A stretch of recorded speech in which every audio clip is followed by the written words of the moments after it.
আসসালামু আলাইকুম সুপ্রিয় শিক্ষার্থী বন্ধুগণ, আজকে আমরা ব্যবসায় উদ্যোগ অধ্যায় 1-এর নৈর্ব্যক্তিক নিয়ে আলোচনা করব। তো অনেকেই রিকোয়েস্ট করেছিলেন যে স্যার ব্যবসায় উদ্যোগের নৈর্ব্যক্তিক সাজেশনগুলো দেন। তো আজকে ক্লাসে আমি 100+ এমসিকিউ নিয়ে আলোচনা করব। আশা রাখি তোমরা ধৈর্য সহকারে ক্লাসটা অ্যাটেন্ড করবে। আর একটা কথা বলে রাখি যে আমি এখানে খুব বাছাই করা এমসিকিউ দিয়েছি যেগুলো তোমাদের পরীক্ষায় আসার মতো, ঠিক আছে? যার কারণে তোমরা এটাকে ইগনোর করো না, এটা হার্ডলি রিকোয়েস্ট। কারণ এটা ইগনোর না করে তোমরা যদি ভালোভাবে পড়ো এবং প্রয়োজন হলে একাধিকবার বা কয়েকবার তোমার দরকার হয়, দেখে এই 100+ এমসিকিউ, 100 বেশি আছে, 114 না 15টার মতো আছে মনে হয়। তো এই এমসিকিউগুলো একদম আয়ত্ত করে ফেলো, যাতে করে এর মধ্যে থেকে যদি পরীক্ষাতে আসে তুমি যেন সঠিক অ্যান্সারটা দিতে পারো, ঠিক আছে?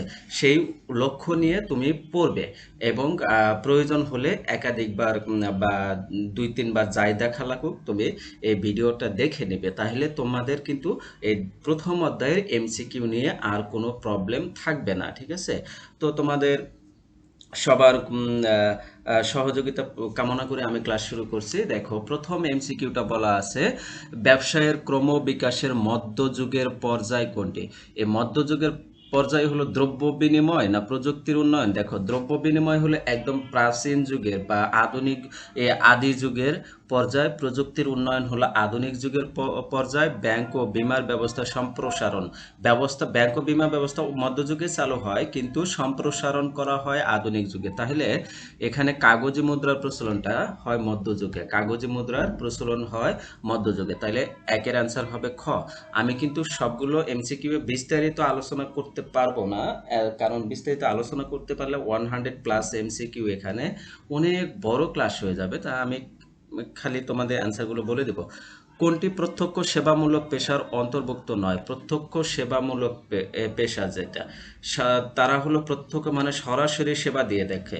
দেখো, চিকিৎসক সরাসরি রোগীকে সেবা দিবে, শিক্ষক সরাসরি স্টুডেন্টকে পড়াবে, আইনজীবী সরাসরি ভুক্তভোগীর আইনি লড়াই করবে, ঠিক আছে? মৎস্যজীবী কিন্তু সে মৎস্য আহরণ করবে সমুদ্র থেকে বা নদী থেকে বা পুকুর থেকে, সেখান থেকে মৎস্যজীবী যারা পাইকার রয়েছে, মৎস্য বিক্রেতা রয়েছে, তাদের কাছে বিক্রয় করবে। আর মাছ বিক্রেতারা তারা আবার গ্রাহকের কাছে বিক্রয় করবে। এটা কিন্তু মৎস্যজীবী কিন্তু সরাসরি প্রত্যক্ষ সেবামূলক পেশার মধ্যে পড়ে না, এটা কিন্তু একটা ধাপ পার হতে হয়। তাহলে এটার অ্যান্সার হবে মৎস্যজীবী।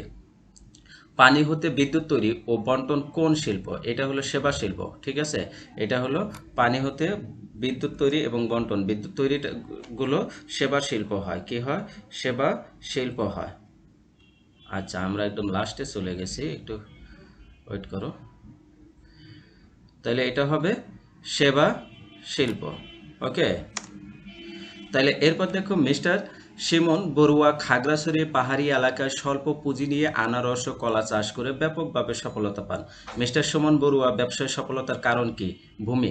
কারণ খাগড়াছড়ি যে পাহাড়ি এলাকাটা, এই পাহাড়ি এলাকায় হলো তোমার আনারস এবং কলা চাষ করার জন্য উপযোগী, ঠিক আছে? যার কারণে সে একটা পরিবেশগত দিক দিয়ে আগায় আছে, যার কারণে তাদের এলাকায় যে ভূমিটা রয়েছে বা মাটি রয়েছে, জমি রয়েছে, এই জমি কিন্তু আনারস চাষের উপযোগী এবং এই জমিতে আনারস চাষ করলে ব্যাপক উৎপাদন হবে, এই জন্য সফলতা লাভ করছে। তাইলে এটা ভূমি। ব্যবসার উৎপত্তির মূল কারণ কোনটি? মানুষের অভাববোধ। মানুষের অভাববোধ থেকে ব্যবসার উৎপত্তির কারণ। কারণ তোমার মনে করো যে তোমার চালের দরকার, আমার ডালের দরকার। তোমার কাছে ডাল আছে, আমার কাছে চাল আছে, এটা দিয়ে আমরা একসময় বিনিময় করতাম। কিন্তু দেখা যাচ্ছে তোমার কাছে চাল আছে, আমার কাছে ডাল আছে, এই জন্য তোমার ডালের দরকার, আমার চালের দরকার, এই জন্য বিনিময় করতে পারলাম। কিন্তু অপর একজনের ডালের দরকার, যার কাছে চালও নাই বা অন্য কিছুও নাই, সে বিনিময় করতে পারতেছে না, কিন্তু ডাল লাগবে তার, ঠিক আছে? এই ক্ষেত্রে তখন আমার যে ডাল রয়েছে, এই ডালটা আমি মানে তার কাছে বিক্রয় করতে পারবো। এই যে একটা পদ্ধতি চালু হলো, এখান থেকে ব্যবসায়ের উৎপত্তি, বুঝতে পারছো? তাহলে মানুষের অভাববোধ থেকেই ব্যবসার উৎপত্তি। অর্থনৈতিক কর্মকাণ্ড ও লেনদেনকে ঘিরে ব্যবসা কিসের উদ্ভব হয়? ব্যবসায়। অর্থনৈতিক কর্মকাণ্ড এবং লেনদেনকে ঘিরে ব্যবসার উদ্ভব হয়। নিচে কোন কাজটি মুনাফা অর্জনের উদ্দেশ্যে করা হয়? বিদ্যালয় পরিষ্কার রাখা এটা মুনাফা অর্জনের উদ্দেশ্য নয়। বাড়ির পাশে গাছ লাগানো এটা মুনাফা অর্জনের উদ্দেশ্য নয়। এটা আমাদের পারিপার্শ্বিক পরিবেশ ঠিক রাখার জন্য। বাড়ির পাশে আবর্জনা পরিষ্কার এটাও নয়। বিউটি পার্লার একটা বিজনেস, বুঝতে পারছো? তাহলে এটা মুনাফা অর্জনের উদ্দেশ্য করতে হয়। সাধারণভাবে মুনাফা অর্জনের লক্ষ্যে পরিচালিত অর্থনৈতিক কর্মকাণ্ডকে কি বলে? ব্যবসা বলে। ব্যবসায়ের প্রধান লক্ষ্য হলো মুনাফা অর্জন। কি? ব্যবসায়ের প্রধান লক্ষ্য হলো মুনাফা অর্জন। ব্যবসায়ের মূল উদ্দেশ্য কি?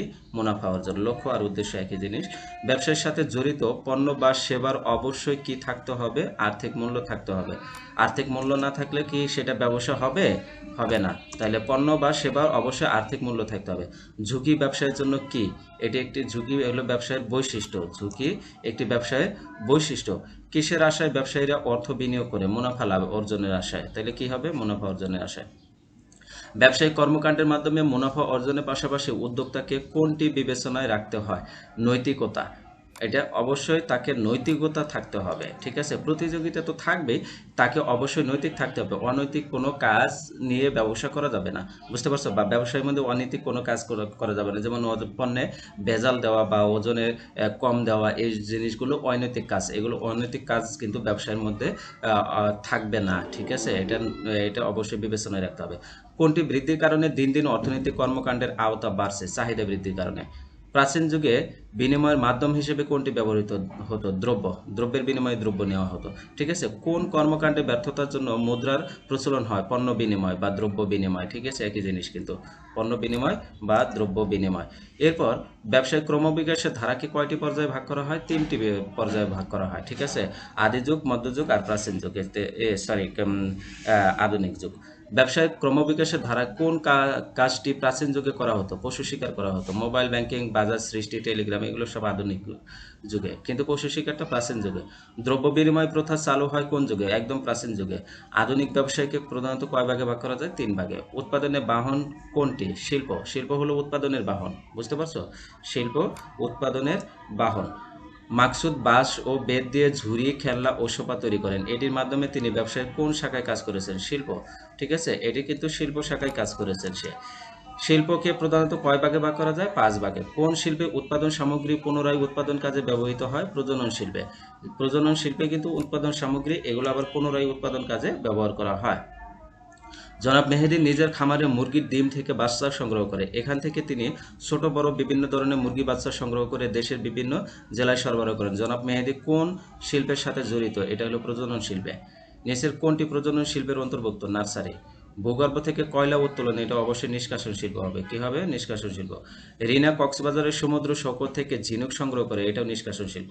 নিষ্কাশন হলো কোনো কিছু হতে আহরণ করা, সেকে ওঠানো। যেমন তুমি খনিজ সম্পদ উত্তোলন, ঠিক আছে? ঝিনুক সংগ্রহ, সমুদ্র থেকে ঝিনুক সংগ্রহ, ঠিক আছে? এগুলোকে নিষ্কাশন বলা হয়। নিষ্কাশন মানে সেকে ওঠানো আর কি। নিচের কোনটি নিষ্কাশন শিল্প? খনিজ শিল্প। যাত্রাবাড়ী ফ্লাইওভার তৈরি কোন শিল্প? এটা নির্মাণ শিল্প। সেতু, বাঁধ, ইমারত তৈরি বা বিল্ডিং তৈরিকে নির্মাণ শিল্প বলা হয়, ঠিক আছে? রাস্তাঘাট তৈরি কোন শিল্পের অন্তর্গত? নির্মাণ শিল্প। শ্রম ও যন্ত্রের মাধ্যমে কাঁচামালকে প্রক্রিয়াজাত করে কোন চূড়ান্ত পণ্যে রূপান্তর করে কোন শিল্প? উৎপাদন শিল্প, ঠিক আছে? এরা উৎপাদন শিল্প। এরপরে দেখো, কোন শিল্পে উৎপাদন সামগ্রী পুনরায় উৎপাদন কাজে ব্যবহৃত হয়? প্রজনন শিল্প। বস্ত্র শিল্প কোন শিল্পের অন্তর্গত? উৎপাদন শিল্পে। মানুষের জীবনযাত্রাকে সহজ ও আরামদায়ক করে কোন শিল্প? এটি অবশ্যই সেবা শিল্প। কি হবে? সেবা শিল্প। ব্যাংকিং ও স্বাস্থ্যসেবা কোন শিল্পের অন্তর্গত? এরা হলো সেবা শিল্প। মোবাইল ফোন কোম্পানি কোন ধরনের শিল্প? সেবা শিল্প। শিল্পের উৎপাদিত পণ্য বা সেবা সামগ্রী ভোক্তাদের নিকট পৌঁছানো কার্যাবলীকে বলা হয় বাণিজ্য। পৌঁছানো কার্যাবলীকে কি বলা হবে? বাণিজ্য বলা হবে। শিল্পে উৎপাদিত পণ্য সামগ্রী ভোক্তাদের নিকট পৌঁছানোর ক্ষেত্রে সংগঠিত বাধা দূর করে বাণিজ্য। মালিকানা সংক্রান্ত বাধা দূর করে পণ্য বিনিময়। আধুনিককালে ব্যবসা টু ব্যবসা বলে অভিহিত করা হয় বাণিজ্যকে। কি করে? বাণিজ্যকে ব্যবসা টু ব্যবসায় বলা হয়। ব্যবসায় সত্যগত বাধা দূর করে পণ্য বিনিময়। এরপরে হলো এটার মনে হয় একটা ইংরেজি শব্দ, আমরা একটু ইংলিশ ভার্সন করে দেখি এটা কি বলা আছে। হ্যাঁ, ট্রেড অর্থ কি? ট্রেড অর্থ পণ্য বিনিময়। ট্রেড অর্থ পণ্য বিনিময় বা বাণিজ্য, ঠিক আছে? বাণিজ্যও থাকতে পারে। মিস্টার রায়হান তার পুরাতন মোটরসাইকেলটি বিক্রয় করে মালিকানা সংক্রান্ত বাধা দূর করতে বাণিজ্যের কোন উপাদানের সহায়তা নেবেন? পণ্য বিনিময়। নিচের কোনটি স্থানগত বাধা দূর করে? স্থানগত বাধা দূর করে হলো পরিবহন, সময়গত বাধা দূর করে গুদামজাতকরণ, আর তোমার ঝুঁকিগত বাধা দূর করে বীমা। ঠিক আছে। আর বিনিময় মাধ্যম বাধা দূর করে হলো তোমার মালিকানা সত্ত্বগত বাধা। ব্যবসায় সময়গত বাধা দূর করে গুদামজাতকরণ, এক সময়ের পণ্য অন্য সময় গুদামজাতকরণ। ঠিক আছে। ব্যবসায় পণ্য বন্টনকারী শাখা কোনটি? বাণিজ্য। ব্যবসায় পণ্য বন্টনকারী শাখা বাণিজ্য। তারপরে হলো অর্থ সংক্রান্ত বাধা দূর করে ব্যাংকিং। অর্থ সংক্রান্ত বাধা দূর করবে কে? ব্যাংকিং। কোনটি ঝুঁকি সংক্রান্ত বাধা দূর করে? বীমা। আরেফিন সিদ্দিক একজন, এই অংশটুকু কিন্তু মোস্ট ইম্পর্টেন্ট। আরেফিন সিদ্দিক একজন বস্ত্র ব্যবসায়ী। করটিয়া থেকে কাপড় আনতে তিনি নানা ঝুঁকির সম্মুখীন হন। এক্ষেত্রে কোনটির মাধ্যমে তার ঝুঁকি দূর করা? তাইলে ঝুঁকি দূর করতে হয় বিমার মাধ্যমে। ব্যবসায়িক ক্ষেত্রে ও তথ্যগত বাধা দূর করা যায় কোনটির মাধ্যমে? বিজ্ঞাপনের। তথ্যগত বাধা বিজ্ঞাপনের মাধ্যমে দূর করা যায়। স্বাধীন পেশায় নিয়োজিত ব্যক্তির অর্থ উপার্জনকে বলা হয় প্রত্যক্ষ সেবা। কি? প্রত্যক্ষ সেবা। ডাক্তার, উকিল প্রভৃতি কোন ধরনের সেবা? এটা স্বাধীন পেশা সেবা। ঠিক আছে। এরা হলো স্বাধীন পেশা সেবা। তোমরা একটু এই যে ক খ গ দেখো, অনেক সময় গ লেগে গেছে এরকম, এটা একটু খেয়াল করে দিই। জনাব হাসান ডাক্তার হয়ে মানুষের কাছে সেবক হিসেবে পরিচিতি পেলেন। তিনি কেমন পেশা? স্বাধীন পেশা। নিচে কোনটি প্রত্যক্ষ সেবা? আইন ভিত্তিক। হ্যাচারি কিন্তু প্রত্যক্ষ সেবা নয়, বস্ত্র শিল্প প্রত্যক্ষ সেবা নয়। ঠিক আছে। খনিজ শিল্প প্রত্যক্ষ, আইন ভিত্তিক। অডিট ফার্ম এটা প্রত্যক্ষ সেবা। ব্যবসায় কোন ধরনের কর্মকাণ্ড? অর্থনৈতিক কর্মকাণ্ড। ব্যবসার সাথে অবশ্যই অর্থ জড়িত থাকে। ব্যবসার মাধ্যমে কোনটি সম্ভব হয়? অর্থনৈতিক উন্নয়ন সম্ভব হয়। বর্তমান বিশ্বে কোনটি গুরুত্ব অপরিসীম? ব্যবসায় গুরুত্ব অপরিসীম। জলবায়ু কোন পরিবেশের উপাদান? প্রাকৃতিক পরিবেশের উপাদান। কোন পরিবেশের? প্রাকৃতিক পরিবেশে। ভূমি কোন পরিবেশে নেই? এটাও প্রাকৃতিক পরিবেশে। কোনটি অর্থনৈতিক পরিবেশের উপাদান? মূলধন। এই যে পরিবেশের উপাদানগুলো, এগুলো কিন্তু মোস্ট ইম্পর্টেন্ট বুঝছেন। অর্থ বা ব্যাংকিং কোন পরিবেশে? এটা অর্থনৈতিক পরিবেশে। ধর্মীয় বিশ্বাস সামাজিক পরিবেশের। মানব সম্পদ এটা সামাজিক পরিবেশে। শিক্ষা সংস্কৃতি ব্যবসায় কোন পরিবেশে? এটা সামাজিক। ঐতিহ্য সামাজিক পরিবেশ। এক এক সমাজে এক এক রকম ঐতিহ্য থাকে। রাজনৈতিক পরিবেশের উপাদান কোনটি? সরকার। ঠিক আছে। আইন শৃঙ্খলা পরিবেশের উপাদান হলো রাজনৈতিক পরিবেশের উপাদান।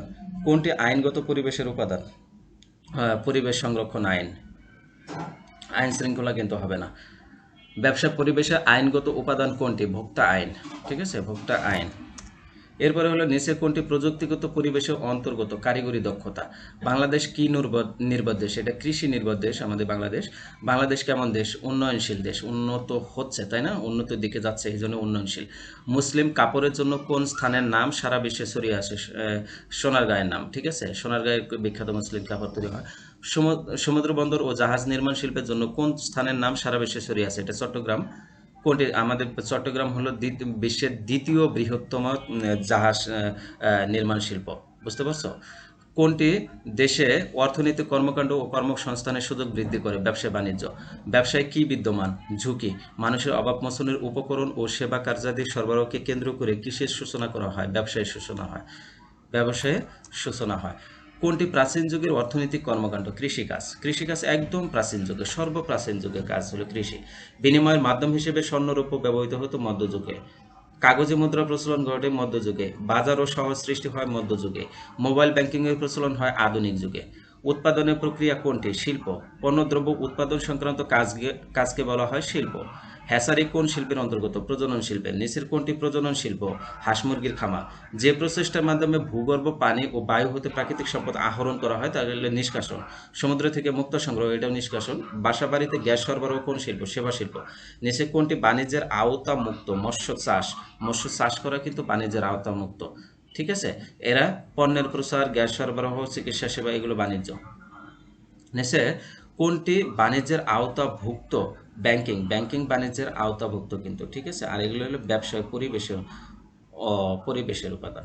পরিবহন ব্যবসায়ের কোন বাধাকে দূর করে? স্থানগত বাধা দূর করে। অর্থ উপার্জনের উদ্দেশ্যে স্বাধীন পেশায় নিয়োজিত বিভিন্ন প্রকার সেবাকর্মকে প্রত্যক্ষ সেবা বলে। কোনটি সেবামূলক ব্যবসায় বহির্ভূত? বল পেন তৈরির শিল্প কারখানা। এটা শিল্প কারখানা, এটা সেবামূলক না।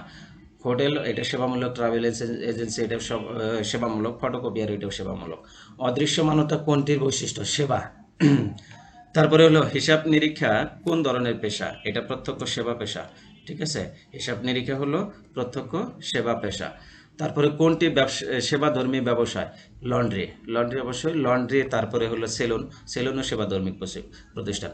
কোনটি একটি দেশের অর্থনৈতিক উন্নয়নের হাতিয়ার? আত্মকর্মসংস্থান। কোনটি দেশের সামাজিক উন্নয়নে ভূমিকা রাখে? এটা অবশ্যই ব্যবসা বাণিজ্য। সম্পদের উন্নয়ন ব্যবসায় কোন ধরনের গুরুত্বপূর্ণ? অর্থনৈতিক গুরুত্বপূর্ণ, এটা অর্থনৈতিক গুরুত্বপূর্ণ। ব্যবসায়ের মাধ্যমে কি সৃষ্টি হয়? কর্মসংস্থান সৃষ্টি হয়। মূলধন। আচ্ছা, নিচে কোনটি প্রাকৃতিক পরিবেশের উপাদান? নদ নদী প্রাকৃতিক পরিবেশের উপাদান। বঙ্গোপসাগরের সাথে সপ্তগ্রামের বাণিজ্য মাধ্যম কোন নদী? ভাগীরথী নদী। ঠিক আছে, এটা হলো ভাগীরথী নদী। ভাগীরথী নামে একটা নদী আছে, তোমরা ইন্টারমিডিয়েট পড়লে উঠলে বাংলাতে একটা গল্পে পাবা, ভাগীরথী নদী আছে ওই গল্পে। ব্যবসায় বা শিল্প স্থাপনের জন্য প্রয়োজনীয় কোন সম্পদ এদেশে বিদ্যমান? প্রাকৃতিক সম্পদ। হরতাল কোন পরিবেশের উপাদান? রাজনৈতিক পরিবেশ। পুরাতন ও নতুন প্রযুক্তি সম্পর্কে সফল উদ্যোক্তাদের ধারণা কি রকম? সময় উপযোগী। বাণিজ্য ব্যবসায় কি ধরনের শাখা? পণ্য বন্টনকারী শাখা। ব্যবসায় ঝুঁকি সংক্রান্ত প্রতিবন্ধকতা দূর করে কোন যুগে প্রয়োজনীয় পদক্ষেপ গ্রহণ করা হয়? আধুনিক যুগে। এটা কি হবে? আধুনিক যুগে। প্রাচীনকালে আরবগণ দলে দলে এদেশে আগমন করেছিল কেন? মুসলিম কাপড়ের জন্য? নো। জাহাজ শিল্পের জন্য?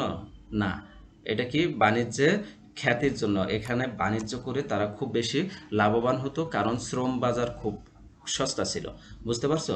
যার কারণে খুব কম খরচে প্রোডাক্ট তৈরি করতে পারতো। পর্তুগিজরা কোন স্থানকে ক্ষুদ্র বন্দর নামে অবহিত করেন? এটা হলো সপ্তগ্রামকে ক্ষুদ্র বন্দর নামে অবহিত করেন। বুঝতে পারছো? তো এই ছিল আজকের ক্লাসের আলোচনার বিষয়। আমি ইন টোটাল তোমাদের 114টা এমসিকিউ, গুরুত্বপূর্ণ এমসিকিউ নিয়ে আলোচনা করলাম। আশা রাখি তোমরা এই ক্লাস থেকে তোমাদের এমসিকিউ এর সমস্যার সমাধান পেয়ে গেছো। আর তোমরা অবশ্যই অবশ্যই প্রয়োজনে ভিডিওটা বেশ কয়েকবার দেখে নিবা, দেখে নিয়ে এই অধ্যায়ের এমসিকিউটা কমপ্লিট করে ফেলবা। তো নেক্সট ক্লাসের জন্য অবশ্যই অবশ্যই অপেক্ষা রাখবে। আর তোমরা যদি নতুন হয়ে থাকো তাহলে অবশ্যই সাবস্ক্রাইব করবে, আর নোটিফিকেশন পাওয়ার জন্য বেল আইকনটা অন করে রাখবে। আর তোমাদের বন্ধুদের সাথে অবশ্যই অবশ্যই শেয়ার করবে। তোমাদের সবার সুস্থতা কামনা করে আজকে বিদায় নিচ্ছি। আল্লাহ হাফেজ।